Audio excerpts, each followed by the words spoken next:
মহান আল্লাহ তাআলা আখিরাতে অবিশ্বাসী ও পাপীদের জন্য যে অগ্নিময় আবাস তৈরি করে রেখেছেন তাকে জাহান্নাম বলা হয়। এটাকে পবিত্র কোরআন ও হাদিসে নার বলা হয়েছে। পবিত্র কোরআনে সূরা আন-নাবার 21 নম্বর আয়াতে রয়েছে, নিশ্চয়ই জাহান্নাম ওঁত পেতে আছে। বিস্তারিত সঙ্গীতা সার ডেস্ক রিপোর্টে। আল্লাহ তাআলা বলেন, যারা কুফরি করে তাদের জন্য জাহান্নামের শাস্তি রয়েছে। তাদের মৃত্যুর আদেশ দেয়া হবে না, শাস্তিও হালকা করা হবে না। এভাবে আমি অকৃতজ্ঞদের শাস্তি দিয়ে থাকি। তারা সেখানে আর্তনাদ করে বলবে, হে আমাদের রব, আমাদের বের করুন, আমরা ভালো কাজ করব, আগে যা করেছি তা করব না। আল্লাহ তখন বলবেন, আমি কি তোমাদের এত দীর্ঘ জীবন দেইনি? কেউ সতর্ক হতে চাইলে তখন সতর্ক হতে পারত। অতএব তোমরা শাস্তির স্বাদ গ্রহণ করো, জালিমদের কোনো সাহায্যকারী নেই। হযরত আবু হুরায়রা রাদিয়াল্লাহু তাআলা আনহু থেকে বর্ণিত, রাসূল সাল্লাল্লাহু আলাইহি ওয়াসাল্লাম বলেন, জাহান্নামীদের মাথায় উত্তপ্ত গরম পানি ঢালা হবে, তা পেট পৌঁছে সব নাড়ি ভুঁড়ি গলিয়ে দেবে। এরপর তা পায়ের দিক থেকে বের হয়ে পড়বে।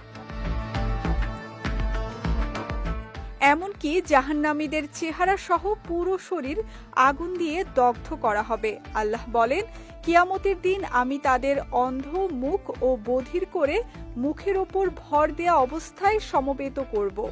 তাদের আবাস হবে জাহান্নাম। যখন তা নিভে যাবে তখন আগুনের শিখা বৃদ্ধি করব। জাহান্নামীদের চামড়া পুড়িয়ে ফেলা হবে, তা পুড়ে গেলে নতুন চামড়া হবে আর পুনরায় তা আবারও পুড়িয়ে ফেলা হবে। আল্লাহ বলেন, যারা আমার নিদর্শন অস্বীকার করে আমি তাদের আগুনে পোড়াবো। যখন তাদের চামড়া দগ্ধ হবে তখন সেই স্থানে নতুন চামড়া সৃষ্টি করব, যেন তারা শাস্তি ভোগ করে। চিৎকার করে কান্না করায় একসময় জাহান্নামীদের অশ্রু শেষ হয়ে যাবে। জাহান্নামীদের জন্য কান্না পাঠানো হবে, এরপর তারা কাঁদতে থাকবে। এক পর্যায়ে তাদের চোখের পানি শেষ হয়ে যাবে, চামড়া চোখ দিয়ে রক্ত ঝরতে থাকবে। ফলে তাদের মুখে বিশাল গর্ত সদৃশ তৈরি হবে। তাতে নৌযান পাঠানো হলে তা অনায়াসে চলতে পারবে। তবে রাসূল সাল্লাল্লাহু আলাইহি ওয়াসাল্লাম বললেন, তুমি আল্লাহর ইবাদত করবে, তার সঙ্গে কোনো কিছু শরিক করবে না, নামাজ কায়েম করবে, যাকাত দেবে, আত্মীয়তার সম্পর্ক বজায় রাখবে। এইসব আমল যে দৃঢ়ভাবে